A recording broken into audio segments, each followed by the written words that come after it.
Hola y bienvenidos una semana más a Conexión Surfing, el programa que se muestra fiel a su objetivo de mostraros el mejor surf y a sus principales protagonistas.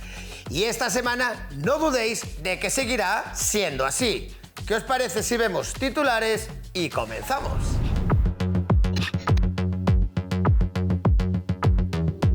Comenzaremos en Portugal viendo los mejores momentos del Caparica Surf Fest, última prueba del circuito profesional europeo de surf. Charlaremos con la surfista vasca Ariane Ochoa.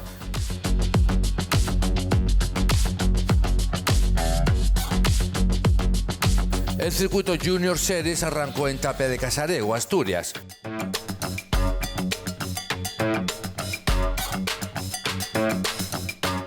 Nos visitará Carlos Fernández y, por supuesto, no faltarán nuestros habituales surf consejos. Todo esto hoy en Conexión Surfing.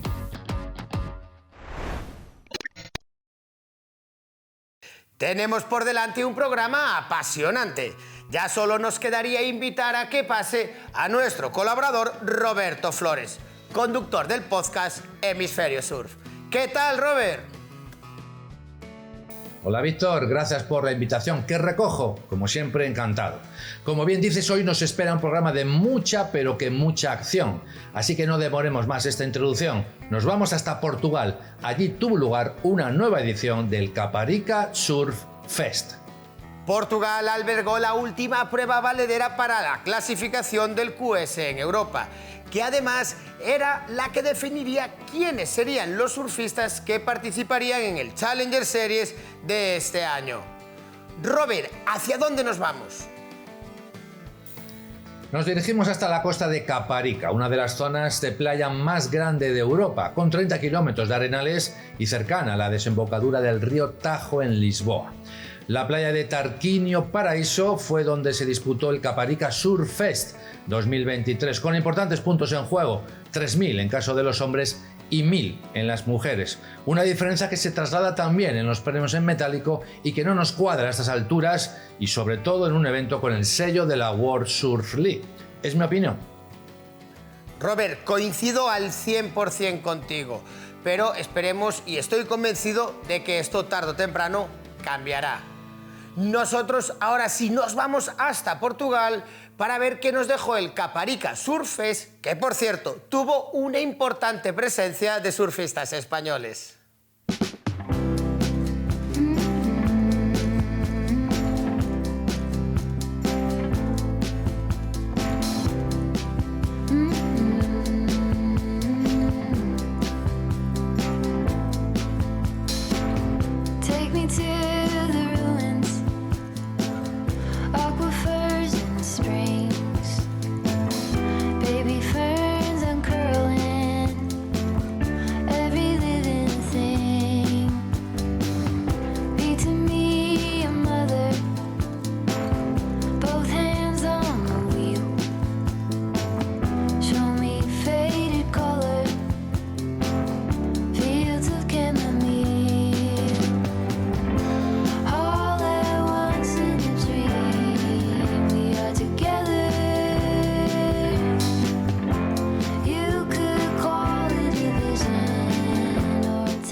El Caparica Surf Fest volvía a reunir al mejor surf profesional europeo y con el aliciente extra de cerrar la clasificación del ranking continental.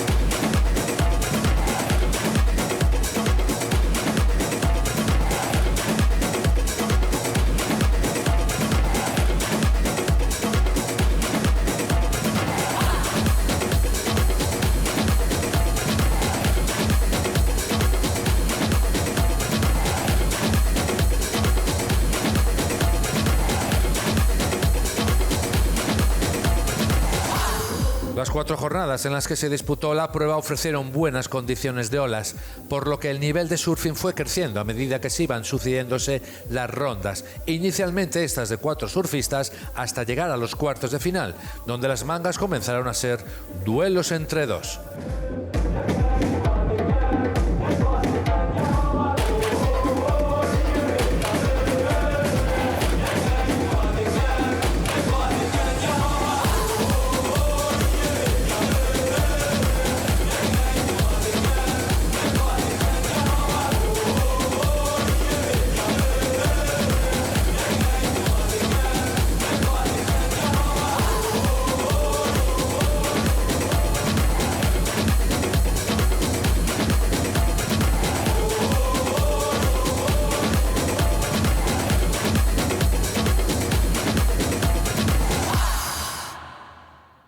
La participación española en el Caparica Surf Fest 2023, aunque numerosa, no fue demasiado destacada, con la salvedad, eso sí, del resultado de Adura Matrein, que llegaba a los cuartos de final, donde aquí no pudo superar al portugués Vasco Ribeiro, un quinto puesto que le asegura la plaza para el circuito mundial en los Challenger Series.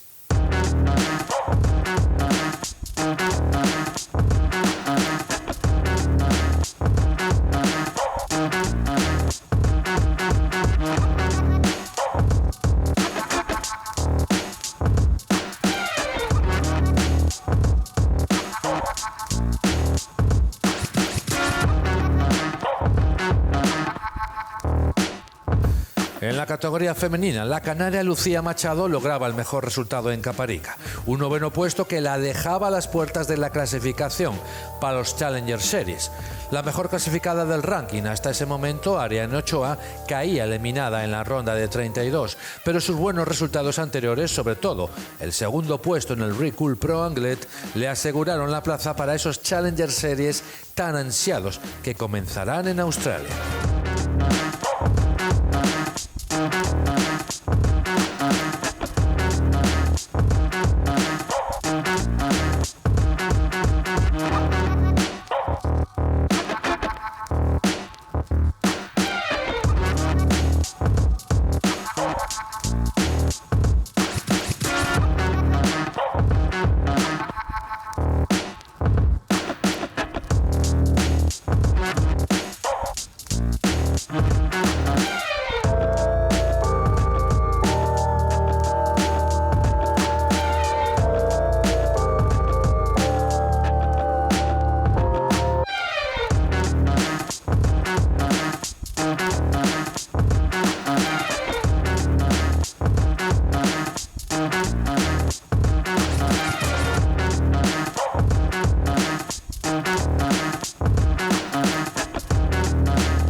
Volviendo a la competición en Caparica, en la final masculina el portugués Vasco Ribeiro se mediría al surfista francés Marco Mignot, llevándose la victoria con una mejor ola de 9 puntos.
Mientras, en la categoría femenina, la francesa Paulina Do nada pudo hacer con el buen surfing de la surfista local Mafalda López, que recogía el testigo de su compatriota Teresa Bombalot, ganadora en las 2 últimas ediciones del Caparica Surf Fest.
Este ha sido el resumen de esta edición del Caparica Surf Fest 2023.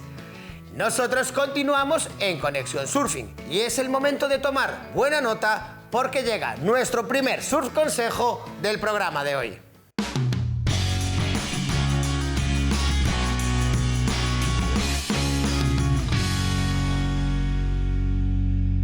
Hola amigos de Conexión Surfing, soy Ignacio de Mundosur.com y como recordaréis en anteriores capítulos hemos hablado de los materiales de bodyboard y de las dimensiones que tienen. Hoy os traemos las características y funcionalidades de una tabla de bodyboard. Comenzaremos con los nose bulbs, que son estas pequeñas hendiduras que veis aquí en el nose por la parte del slick. Esto hace que tenga un agarre más ergonómico y fuerte para la hora de surfear, que no se nos escape el boogie. Es una funcionalidad que entró hace muchos años en el bodyboard y para muchos riders es la mejor que hicieron.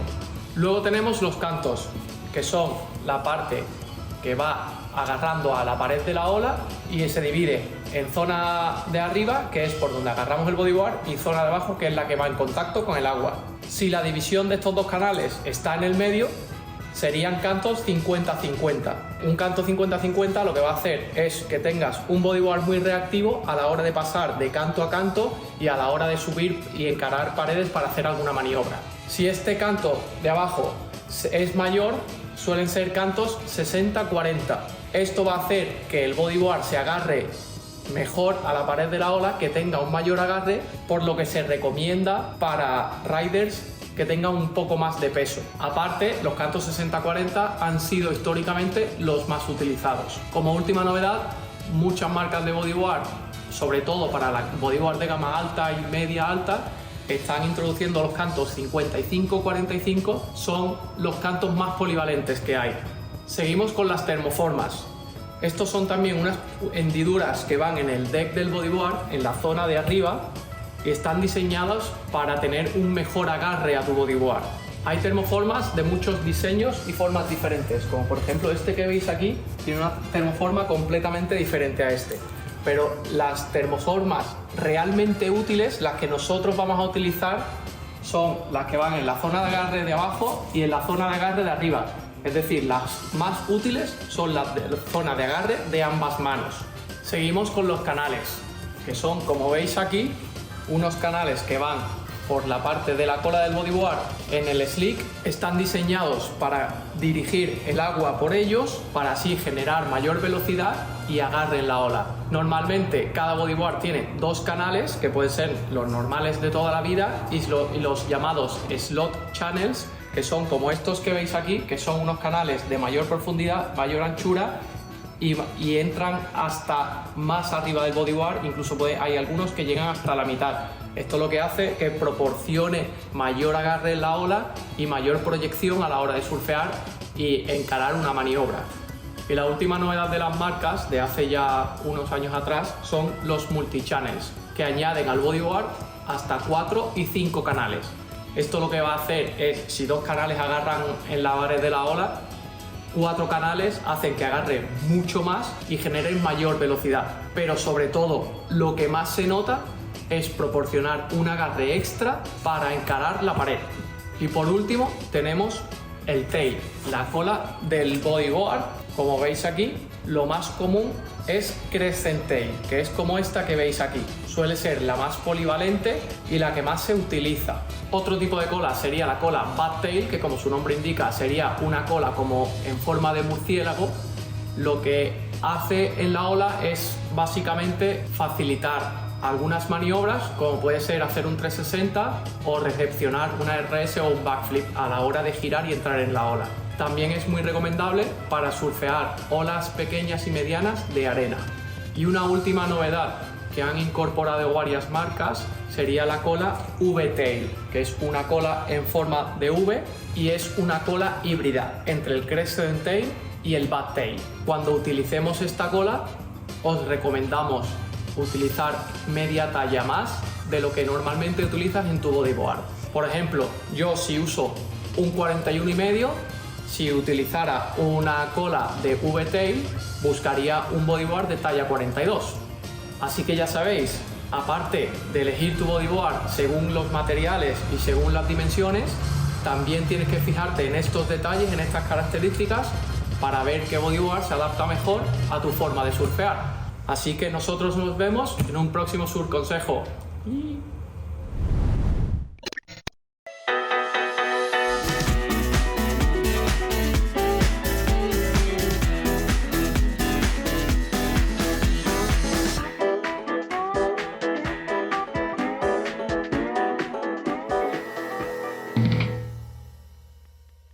Tras nuestro primer Surf Consejo, en Conexión Surfing vamos a charlar con Ariane Ochoa, que tras el Caparica Surf Fest lograba clasificarse para los Challenger Series como quinta de Europa, el trampolín soñado para el CT para cualquier surfista. Así que vamos a dar la bienvenida en Conexión Surfing a Ariane Ochoa. ¿Qué tal, Ari? ¿Cómo estás?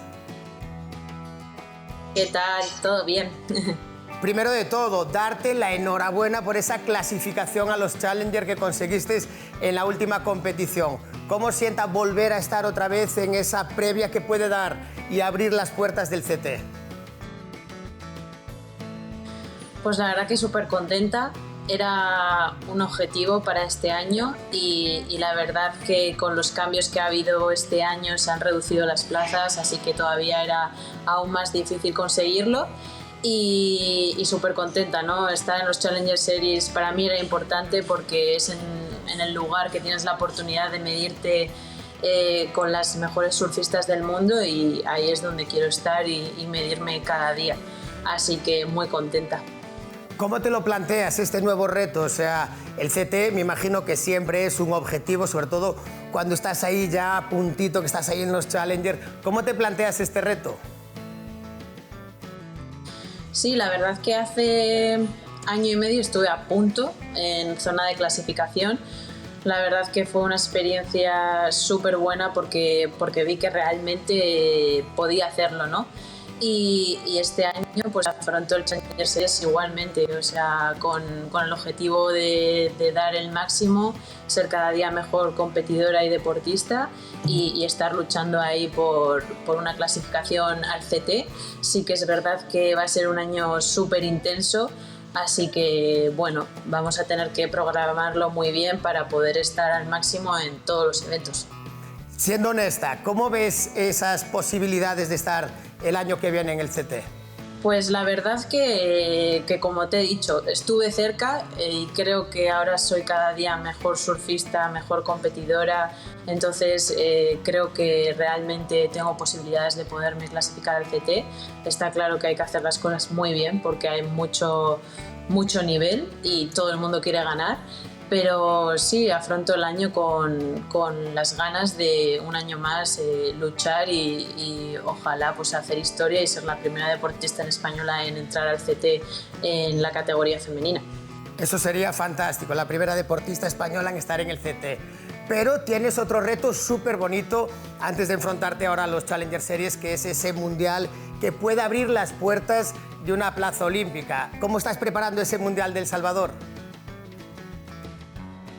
Sí, la verdad que dentro de lo que es el año, mi objetivo principal y prioritario es el campeonato ISA aquí en El Salvador, finales de mayo, principios de junio.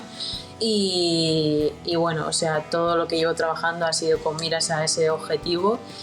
Y nada, ahora mismo estamos en El Salvador con la selección española, haciendo un entrenamiento. Tuve la suerte de hace 2 años también poder venir y vivir la experiencia de un mundial aquí, así que ha sido súper interesante volver, recordar todo, ver que pues bueno, esas experiencias pasadas se van sumando y con muchas ganas de afrontar el mundial. Pues eso, teniendo esa experiencia, pues intentando juntarlo todo para realmente pues cumplir el objetivo, que es conseguir una plaza para los Juegos. Tú ya conoces esa ola, ya conoces tanto el Sunzal como la Bocana y ahora mismo, como nos acabas de decir, estáis entrenando. ¿Cuáles son las particularidades que puedes encontrar en esta nueva edición ahí en El Salvador? Bueno, viendo lo que nos pasó en el último mundial, que entró un mar gigante, un swell muy grande y vimos que realmente se convertía o sea, era una cosa muy difícil el competir en esas condiciones dentro de estas olas. Son mangas de 20 minutos, realmente es poquísimo porque aquí suele haber parones muy grandes, entonces hacer una buena estrategia, escoger sobre todo bien la ola es súper importante. En el caso del Sunzal, que es una ola súper larga, pues todavía dificulta más y es más importante tomar buenas decisiones. Entonces lo que estoy tratando en esta concentración aquí es pues bueno, sacar el máximo de información posible en cuanto a las tablas, en cuanto a la elección de ola, tiempos. Pues Ari, muchísimas gracias por pasarte por el plató de Conexión. Enhorabuena por esa clasificación para los Challenger y desde aquí te deseamos toda la suerte del mundo en ese mundial, que ten por seguro que desde Conexión Surfing lo estaremos siguiendo y lo estaremos cubriendo ahí, seguramente a pie de playa. Un abrazo grande y muchas gracias por atendernos. Muy bien, un abrazo a todos, chicos. Chao. Un abrazo, Ari.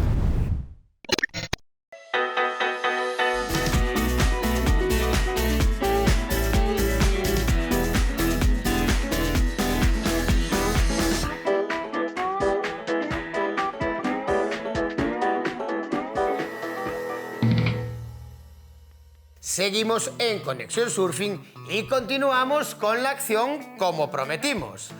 ¿No es así, Robert? Eso es, Víctor. Y lo hacemos de nuevo en Tapia de Casariego, ya que el Tapia Goana Pro sirvió también para el arranque del circuito FES Surfing Junior Series, con las promesas del surf nacional en categoría Sub-16, Sub-18 y Sub-21. Adelante, Víctor. Pues nos vamos hasta Asturias. Vamos a ver qué es lo que nos dejó el Junior Series.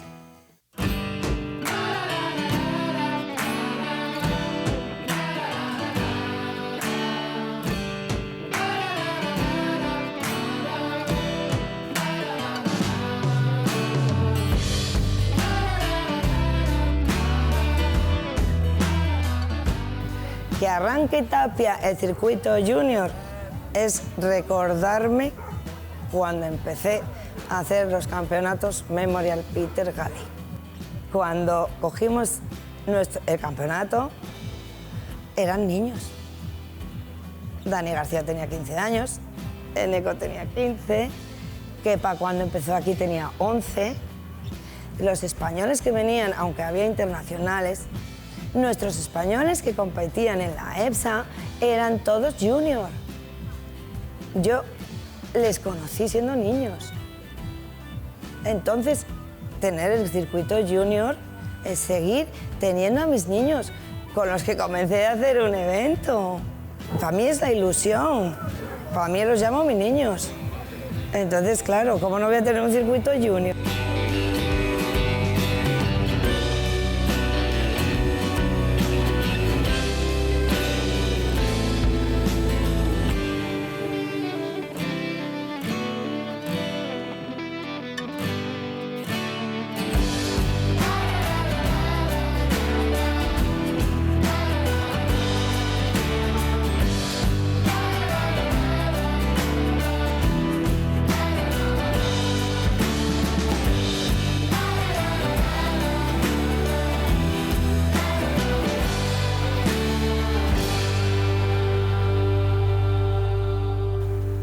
en la ya obligada parada que cada Semana Santa tiene lugar en Asturias con el Goana Pro, pudimos charlar con algunos entrenadores nacionales, así como con el seleccionador Pablo Solar, de cómo está actualmente la cantera del surf en España.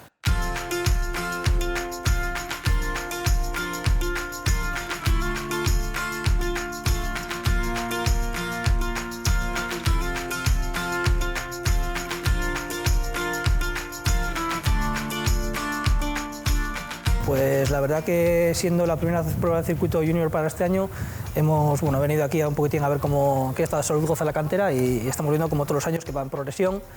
Las caras conocidas son las de siempre, no bajan rendimiento y lo que estamos viendo es que las caras nuevas vienen apretando fuerte hasta abajo, con lo cual los niveles son más equitativos desde las primeras mangas que hay en el campeonato.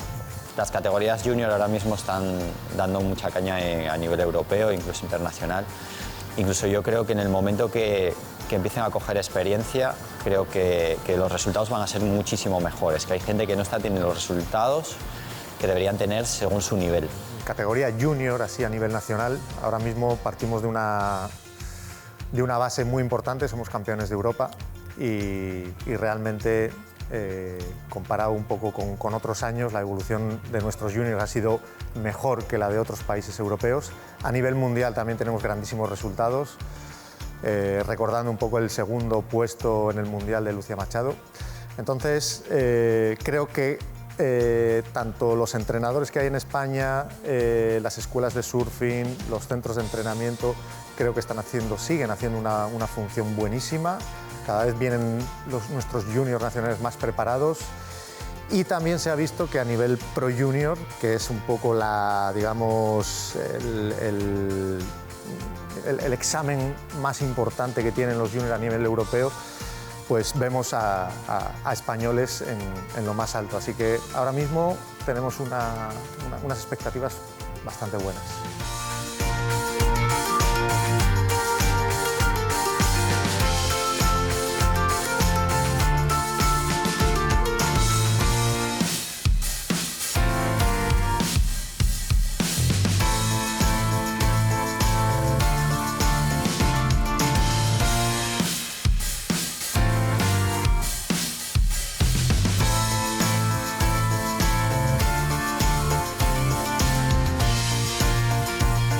Vale, el circuito nacional pues consta de 6 pruebas, donde son 3 puntuables, y aquí tenemos en Tape de Casariego hoy la primera prueba del circuito junior.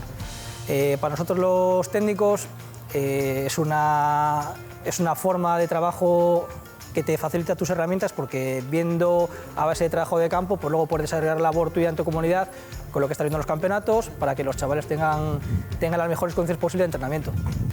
Bueno, yo creo que ahora mismo lo que se está viendo es el resultado del impulso del surf en el país, sobre todo de entrenadores y escuelas, ¿no? Las generaciones que fueron los primeros intrépidos que empezaron a competir, pues como Dani García, Iker Fuentes, Pablo Solar, pues ahora son entrenadores y están transmitiendo aquello que ellos aprendieron, ¿no? Entonces todo eso se está empezando a ver ahora cuando hay un mayor número de participantes, gracias también a las escuelas, que yo creo que hacen que esos niños tengan una guía y un camino marcado para llegar, que antes no se sabía, ¿no? Era un poco ensayo-error y mucha gente se quedó por el camino.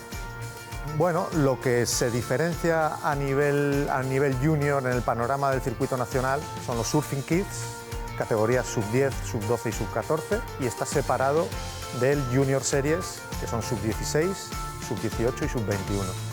Digamos que lo hemos enfocado así para que se vea que los inicios de la competición sea más una preparación, un juego, un compañerismo y bueno, ya estamos viendo que ya hay algún chavalito y chavalita muy profesionales, con mucha experiencia, y después lo realmente importante son el Junior Series, sub-16, sub-18 y sub-21, que son los que al final realmente van a competir en los campeonatos internacionales. Porque las mangas se están diciendo por puntualizaciones tácticas, que esas son las que trabajamos pues, a día a pie de playa, como hablamos antes, a base de circuito, criterio de juzgamiento, gestión de prioridades, gestión de tiempos, toma de decisiones, y bueno, que al final tener un nivel técnico alto no implica ser el mejor surfista a nivel competitivo, sino que el desarrollo íntegro del deportista es lo que marca la diferencia.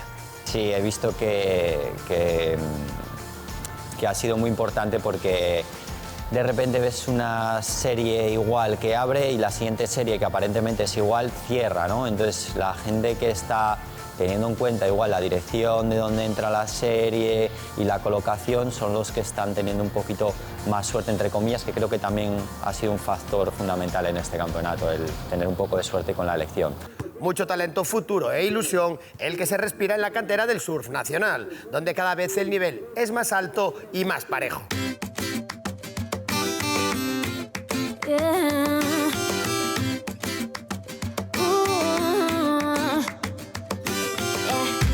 I've been all around the world, every city, every place. Always been a restless girl, but now there's a wind of change. I've never ever felt this way. Longing for you, pick up the phone, catching a flight, I'm coming home, back to the place I've always known. Pues las condiciones del Goanna Pro están siendo bastante buenas y se puede aprovechar bastante. En baja sale una izquierda y derecha y después cuando sube un poco más sale una derecha que te da bastante potencial y se puede surfear muy guay. El circuito Junior Series pues me parece muy referencial para poder entrar en la selección. Pues el nivel de los jóvenes es muy alto, es difícil, pero siempre se puede hacer algo compitiendo. Una satisfacción poder competir en casa y encima poder pasar rondas en mi playa, con amigos, muy especial para mí. La única que compite soy yo, aquí en Tapia, y el circuito pues mucho nivel y va aumentando. Pues en general la verdad que ahora en Junior hay mucho nivel, cada día es más difícil poder llegar a lo más alto, pero poco a poco con entrenamientos y esfuerzo se consigue.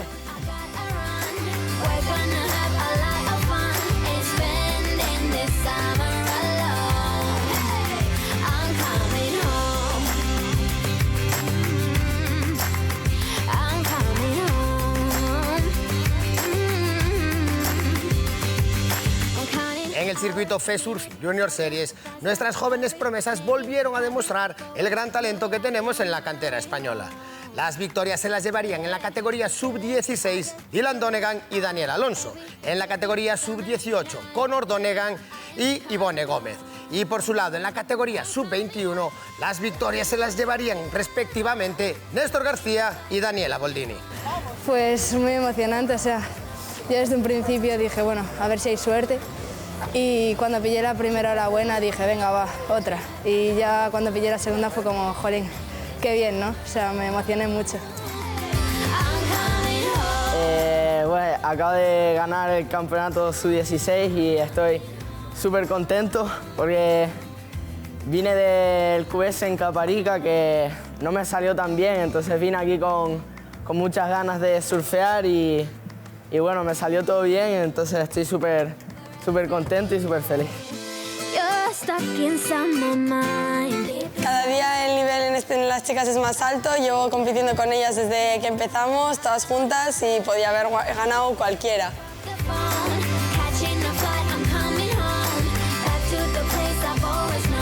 Bueno, lo primero, el público es una maravilla, la verdad, mucha gente en la playa, todos aplaudiendo a cualquier surfista, casi todas las olas que hemos cogido han sido buenas. También, bueno, el paisaje de esta playa es súper bonito, el agua es cristalina y las olas, cuando sube un poco la marea, se pone bastante buena, así que guay. Perú, Kenjiro y Sancho venían de hacerse olas increíbles todo el campeonato y la verdad que una final con mucho nivel y yo sabía que tenía que darlo todo para ganarlo. Estos 4 días de competición han sido increíbles, hemos tenido un sol espectacular, parecía que estamos en Canarias ya. Tener la categoría sub-21 es un apoyo bastante fuerte, ya que salimos directamente a Open y hay un nivel muy grande con las chicas. Y bueno, es un apoyo que se agradece mucho para prepararnos un poquito más.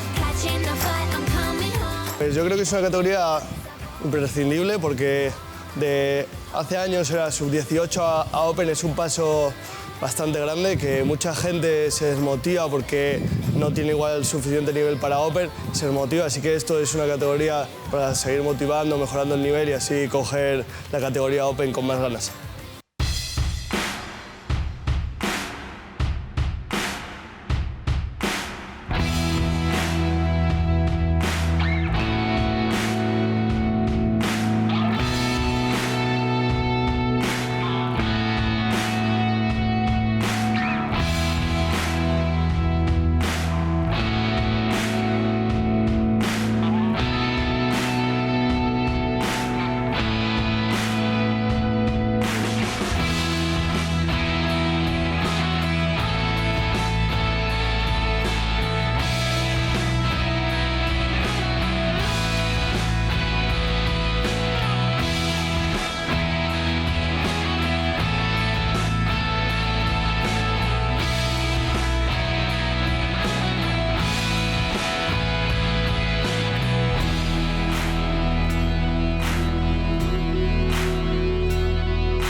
Enhorabuena a todos esos jóvenes por ofrecernos este gran espectáculo de surfing y por mostrarnos ese gran nivel.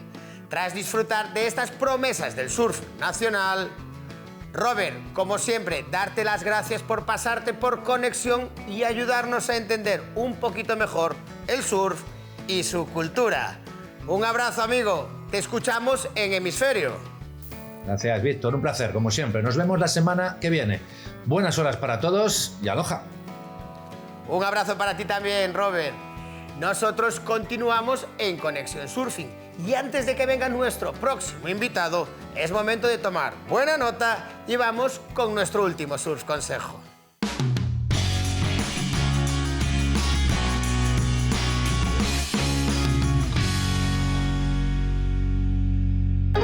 Buenas, gente de Conexión Surfing. En nuestro surf consejo de cocina de hoy os traemos una ensalada de arroz con pavo, encurtidos y vinagreta de frutos rojos que es fácil, barata y muy sana.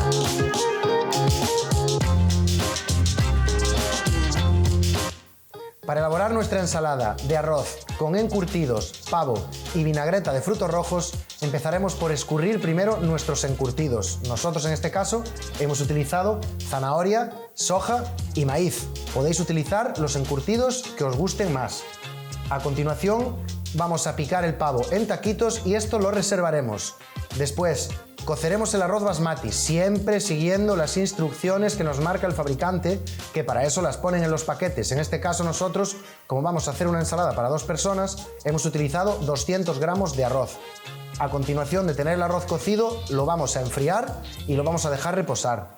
Después picaremos las fresas y las frambuesas y haremos una vinagreta con las proporciones que os indicamos. Para hacer nuestra vinagreta de frutos rojos, nosotros vamos a utilizar 2 fresones hermosos y 7 frambuesas ya previamente lavadas. Los vamos a mezclar en un vaso, siempre manteniendo las proporciones de 2 partes de aceite por cada una de vinagre de Módena en este caso.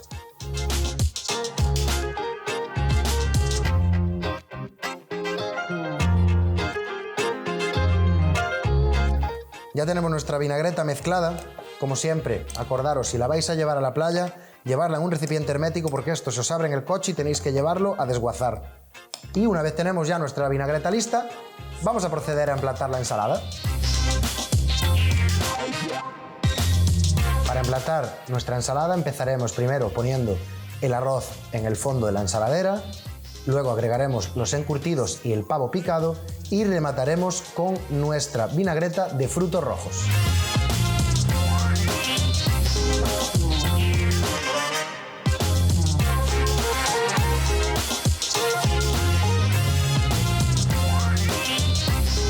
Pues hasta aquí nuestro subconsejo de cocina de hoy, con nuestra ensalada de arroz. Esta ya no va a llegar a la playa. Bueno, hasta el próximo.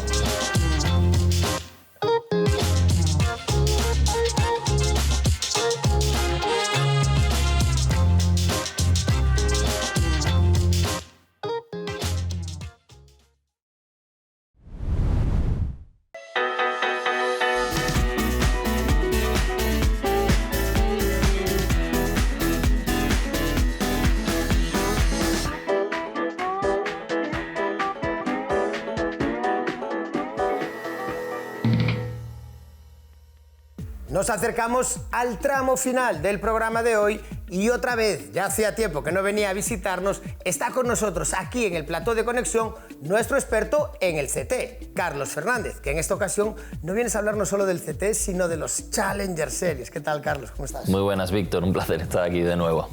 Te digo, experto en el CT, pero hoy vienes a hablarnos porque tenemos noticias, acabamos de hablar ahora mismo hace un ratito con Ariane, y tenemos buenas noticias de los españoles en el Challenger Series, que es ese trampolín al CT. Ponnos otra vez, haznos un refresco. ¿Qué es el Challenger Series? Pues mira, es una parte importante, aunque no estemos hablando exclusivamente del CT, pero es una parte importante de toda esa configuración de la WSL y por esas opciones de clasificarte y llegar a competir en el circuito mundial. En los programas anteriores estábamos hablando que se acerca poco a poco ese corte de mitad de temporada del circuito mundial, y eso conlleva que van a empezar los Challenger Series, ¿no? Ese es ese circuito intermedio que es el trampolín, como tú decías, a las clasificaciones para competir en el circuito mundial, en el WCT. Hace poco que están terminando los campeonatos del QS europeo, que es ese circuito regional que da las clasificaciones al Challenger Series. Los mejores de los circuitos regionales de todo el mundo se clasifican para este circuito Challenger Series. Y bueno, recordemos que el circuito europeo, no es solo en 2023, sino empezó en julio del 2022 y ha acabado ahora en abril del 2023. Todos esos campeonatos entran en el cómputo total de los deportistas que suman sus puntos para clasificarse al Challenger Series. 10 chicos y 5 chicas.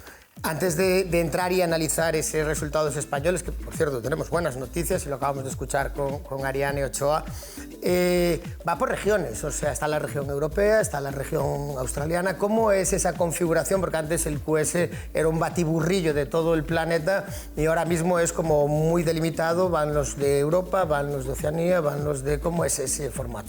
Bueno, pues este formato al final facilita un poco a los deportistas el sumar puntos y subir puestos en sus clasificaciones, ya que antes de empezar a moverte por el mundo intentando hacer un listado gigante de campeonatos, pues te centras en tu región. Eso económicamente pues es bastante más fácil de gestionar. Si te clasificas, si has hecho una buena temporada y te clasificas para los Challengers, ahora sí das el salto a un circuito un poco más profesionalizado, que no se mezcla tanto el amateur con el profesional, y sí que vas, haces una temporada de unos cuantos meses por el mundo en 6 distintas pruebas, desde Australia, Sudáfrica, Portugal, y para intentar clasificarte para el CT. Esto, facilita un poquillo el que los surfistas pues se centren un poco más y no sea, pues como tú decías, ese batiburrillo de campeonatos que tanto económicamente como mentalmente era muy difícil de gestionar. Te iba a decir ese ansiado CT, o sea que desde Aritz Aramburu España no volvió a tener un CT, pero bueno, este año en los Challenger tenemos otra vez representación española, tenemos a Dura Matriaín y Ariane Ochoa, y se quedaron otros deportistas españoles un poquito ahí a puntito. Cuéntanos, ¿cómo fue el Challenger Series para los nuestros? Sí, la verdad que Aritz abrió las puertas en su momento. Mala suerte para nosotros, nos ha pasado como la tormenta brasileña, que abrieron las puertas y de repente empezaron a salir un montón de surfistas. Sí que hay una cantera muy buena y se ha mejorado, y muchos buenos resultados de los surfistas españoles, ya lo hemos visto en los campeonatos por equipos de la ISA y así. Pero bueno, este año pues volvemos a tener, Ariane se clasifica por tercera vez consecutiva para los Challenger, Adur es su segundo año también, si no me equivoco, y ha habido deportistas que se han quedado por ahí. El año pasado tuvimos un poquito más de representación española por las partes altas del ranking regional, pero bueno, por el lado de los chicos, Luis Díaz ha quedado a poquitos posiciones de clasificarse, en el número 12, y en el lado de las chicas súper justo, Ariane con Lucía Machado, que acabó quedando en el puesto número 6, a muy poquitos puntos de Ariane. Y cuéntanos, entre tú y yo y toda esa gente que nos ve, ¿qué posibilidades reales tenemos? Yo no dudo que tanto Ariane como Adur hagan un buen papel, pero ¿qué posibilidades reales tenemos? Escuchábamos a Ariane hace un ratito que su objetivo es estar en el CT. Pero tú, como analista, como crítico, ¿qué posibilidades reales tenemos los españoles de volver a ver a un deportista nacional en el CT? Pues yo a Ariane, la verdad es que la veo muy fuerte, lleva haciendo unas temporadas bastante consistentes desde el 2021. Su primer año de los Challenger consiguió un tercer puesto en Ericeira, y eso ya te quiere decir, ¿no? Si lo ha conseguido una vez, estar entre las 3 mejores del Challenger Series, es posible que pueda volver a conseguirlo en un par de campeonatos y que pueda escalar en el ranking y clasificarse para el CT. Yo creo que la constancia que lleva durante sus temporadas es un muy buen indicador, porque mentalmente se la ve muy centrada, ya te ha dicho ella cuál es su objetivo, eso no lo dudaba. Y la verdad que yo, viendo un poco todo eso, viendo cómo está surfeando por las redes y así, yo creo que Ariane puede dar la sorpresa, o no tan sorpresa, pero llegar a clasificarse para el CT, porque yo creo que ha demostrado que tiene el nivel y si estaba bien centrada y haciendo el surfing que está viendo que está haciendo, tiene todas las opciones de clasificarse y estar compitiendo contra las mejores del mundo. Y en chicos, tenemos a Adur, que también está haciendo un surf brutal. Es súper joven, Adur, recordemos, creo que si no me equivoco, me decías, tiene 19 años todavía y segunda vez que se clasifica para los Challenger Series. ¿Cómo ves tú al pequeño de los Amatriain? Pues Adur, bueno, es un poquillo más joven que Ariane. Todavía tiene probablemente mucho por delante que aprender en cuanto a experiencia y así, pero también el año pasado hizo muy buenos resultados, está surfeando súper potente, muy consistente también y bueno, creo que Adur igual en el cuadro de los hombres lo tiene un poquillo más complicado, pero sí que es cierto que las pruebas que tenemos en el Challenger, empezando por la Gold Coast, Snapper Rocks es el primer evento de esta temporada de Challenger Series y es una ola que se le adapta muy bien y el resto de eventos hay muchas olas de playa que suelen ser con condiciones pequeñas. Adur es un surfista pequeñito, con poco peso, súper eléctrico y yo creo que le puede dar un poquillo de ventaja y que bueno, puede hacer también muy buenos resultados en este tipo de olas. ¿Cuándo conoceremos esas fechas? O sea, son 6 pruebas, decías antes. ¿Cuándo se sabe quiénes son esos nuevos surfistas que están en el CT? ¿Cuándo sabemos más o menos si tendremos algún español? ¿Sobre qué fechas? Sin mojarte mucho. Pues el circuito Challenger Series acaba en octubre. Es un circuito de 6 pruebas comprimido desde... ahora empieza dentro de un mes o 2. Y en estos meses hasta octubre 6 pruebas que van por distintas zonas del mundo, como te comentaba antes, y en octubre sabremos cómo quedan los rankings para el circuito CT del 2024.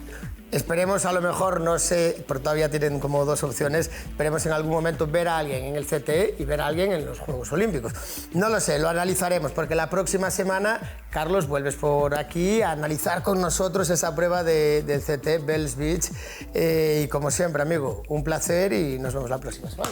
Muchas gracias, eso es. Chao, hasta luego. Hasta aquí el programa de hoy.